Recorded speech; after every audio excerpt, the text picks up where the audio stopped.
शरद पूर्णिमा आ रही है, कुछ नहीं करना, पीपल का एक पत्ता, उस पत्ते पर थोड़ा सा चावल, थोड़ा सा चावल,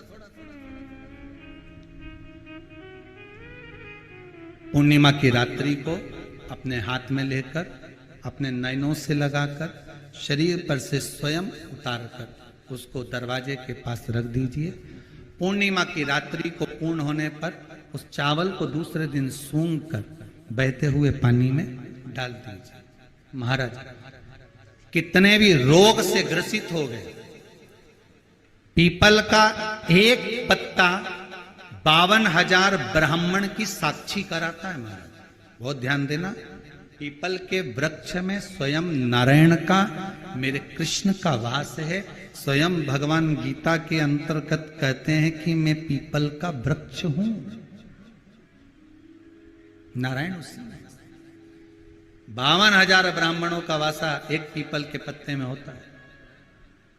और आपको पहले भी कथा में कहा, गाय, ब्राह्मण, बहन, बेटी, ये सब काल का हरण करने वाले। तो कोई अच्छा सोचकर किसी को पैसा दिया और वो धन उलझ गया, नहीं आ रहा, पैसा वापस दे ही नहीं रहा।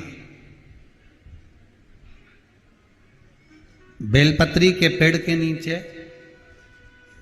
बेलपत्री के वृक्ष की दो थोड़ी सी बाहर निकली हुई छाल को देख लो। बेलपत्री के वृक्ष की छाल, उस छाल पर कच्चा जो सूत होता है, धागा होता है ना, कच्चा धागा, सफेद कच्चा सूत, उस धागे को बेलपत्री की छाल पर 7 बार घुमा लो। चारों तरफ मत घुमाना, नहीं तो चारों तरफ धागा लेके घूम जाओ। बेलपत्री का जो वृक्ष होता है, उस वृक्ष की छाल पर 7 बार घुमा लीजिए। ये केवल शरद पूर्णिमा का ही उपाय है, इसके बाद नहीं करना है इसको, केवल एक ही दिन होगा। बेलपत्री की छाल पर उसको घुमा लीजिए 7 बार घुमाकर, जब वो जनेऊ की तरह हो जाएगा ना, उसको उतार लीजिए। बेलपत्री के वृक्ष के नीचे घी का दिया लगाइए, हाथ में उसको रख लीजिए।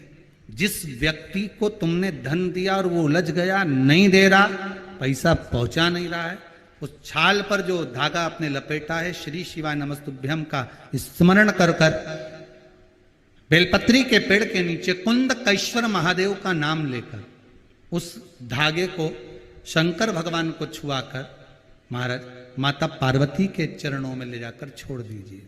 अब विनती कर कर छोड़ दो और निवेदन कर दो, माँ मेरी इतना धन है, इतना पैसा है, विश्वास कर कर मैंने उसको दिया था, वो नहीं दे रहा, माँ से निवेदन करो। फिर कहेंगे, संसार वालों के सामने जाकर रोगे तो दुनिया के लोग हंसी उड़ाएंगे। आप किसी से कह दो, मेरा 5 लाख रुपए वो लेकर भग गया, दिया काय को, हमसे पूछा था, हमने कहा था। दुनिया के लोगों के सामने जाकर कहोगे तो हंसी उड़ाएंगे, अच्छा है लेकर भग गया, अच्छा है डूब गया। हमें किसी के सामने नहीं रोना। द्रौपदी के 5 पुत्र जब मारे गए तो द्रौपदी किसी के सामने जाकर नहीं रोई। द्रौपदी अगर रोई तो परमात्मा के चरणों में जाकर रोई। संसार वालों के आगे जाकर रोगे तो दुनिया के लोग हंसी उड़ाएंगे, पर परमात्मा के आगे जाकर कहोगे, परमात्मा हंसी नहीं उड़ाता, परमात्मा उस कार्य को सिद्ध करता। उसके सामने जाकर बोलो तो, तुम बोलो ही नहीं और परमात्मा के सम्मुख में और कहो कि मैंने तो सबके कह दिया, सबसे फोर्स लगा दिया, सबसे सोर्स लगवा दिया, ये करवा दिया।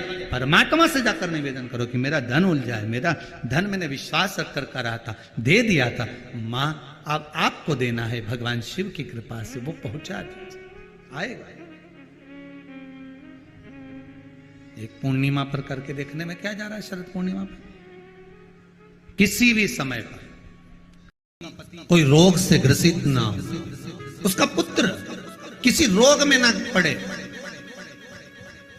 अरे भाई कितना सुंदर संवाद लिखा है, अगर किसी माता का पुत्र मान लो किसी नशे में डूबा हुआ है, कोई नशा कर रहा है और गलत नशा है, आपको लग रहा है कि ये नशे में डूबा हुआ है, आपको लग रहा है कि ये गलत जगह पर डूब गया है, आपको लग रहा है कि मदिरापान में, मांसाहार में या अधिक गांजा आदि जो भी नशे होते हैं, जितने भी नशे, उसमें डूब चुका है। और माँ उसको समझा रही है, तू नशे में मत डूब, तू इस काम को मत कर, तू ये गलत कर्म मत कर। माँ उसको समझा समझा कर हार गई, तो मेरा माताओं से निवेदन है आप उसको समझाना बंद कर दो, एक काम करना प्रारंभ कर दीजिए। हमें जो शिव महापुराण के माध्यम से शास्त्र कह रहा है कि आप 32 पूर्णिमा के व्रत प्रारंभ करें।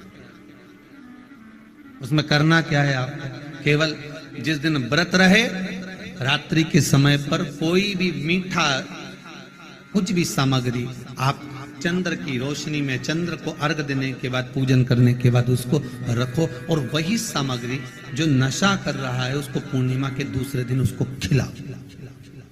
आप धीरे धीरे खिलाना चालू करेंगे, जिस नशे में वो डूबा हुआ उस नशे से वो छूटना प्रारंभ हो जाएगा।